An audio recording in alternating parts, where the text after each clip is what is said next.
So hey besties, if you like quick and easy meals that are packed with lots of flavor, then this beef and shrimp teriyaki is just for you, and we are going to go right into how I made it. So first we're going to go ahead and start preparing our beef, and I have some steak stir fry that I got from the supermarket. I already went on ahead and washed it and cleaned it off. All I think I'm going to do now is just cut it into cubes. Now you can clean your meat if you like. If you don't like, you can go ahead and skip that part. It's completely optional. It's whatever is your preference when you are cooking inside your home. Remember, like I always say, it's your house, your kitchen, your rules. So after we go ahead and get our beef cut up, we're going to go ahead and put it into the bowl. Now into the bowl we put it in, I already have my shrimp. My shrimp was already cleaned, deshelled, and deveined, and we're just going to go ahead and put them both into the bowl. Now I know y'all wondering, like, why is her dress and her robe two different colors? Y'all, I'm gonna be completely honest with y'all. The dress and the robe was not supposed to be part of the video. I just happened to be cooking dinner, and for this particular day the house was just so cold that I just went on ahead and grabbed any robe that I found and just threw it on just so I could stay warm while cooking. So after we got our beef and our shrimp in our bowl, we're gonna go ahead and start seasoning it, and you can season it with whatever seasonings you like. For me, I'm gonna go ahead and with some of this Italian seasoning. I'm going to put a good amount of Italian seasoning on there because I don't have any fresh herbs. I did not go pick up my produce yet. We're going to go ahead and just use some of the dry herbs that we have. But if you have fresh, I definitely recommend adding a few fresh herbs there.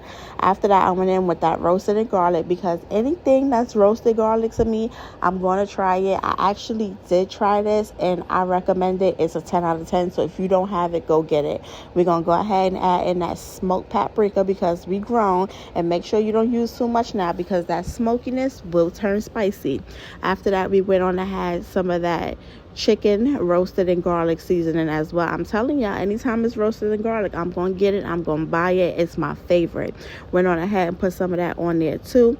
And then after that, I went on ahead and put some of this chipotle roasted in garlic seasoning on there. That one right there, don't walk but run to the supermarket. I'm gonna show it to you guys again. Chipotle roasted in garlic. This is not sponsored. They do not pay me. I bought this with my own money. It is a 10 out of 10.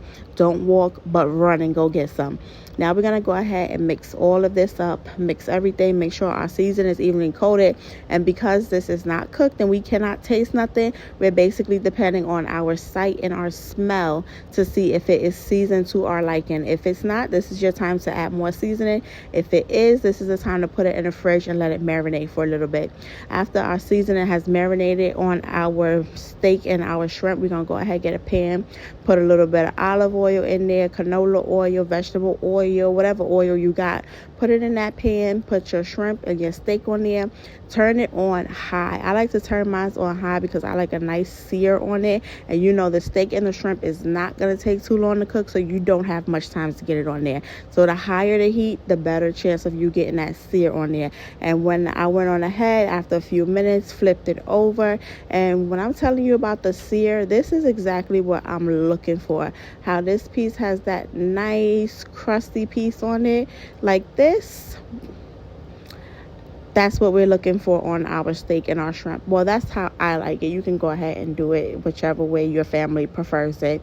Went on ahead and let that cook for a few more minutes because it was still not ready. And after it cooked just about all the way, I went on ahead and added in those onions, those peppers that I had previously cut up, and I had them in the freezer because when I cut them up and put them in the freezer, it just makes making dinner so much easier. So I went on ahead and mixed that in there so that can start cooking down.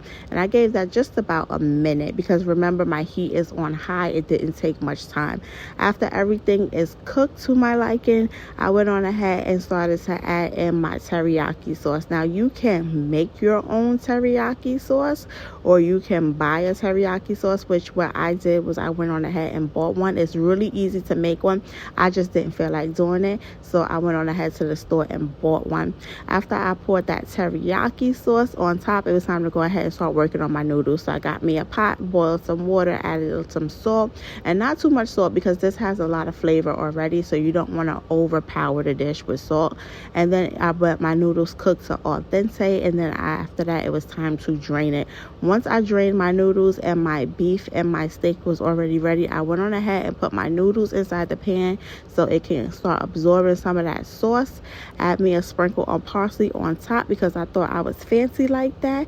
And you can go ahead and serve dinner because it is ready. Now you can add you a little salad, add you some veggies, whatever you like to this, and I'm telling you, it's going to be so good. I had mine just like that with a little bit of avocado on the side, and dinner was done. And if you are loving these videos, don't forget to like and subscribe. Bye, besties.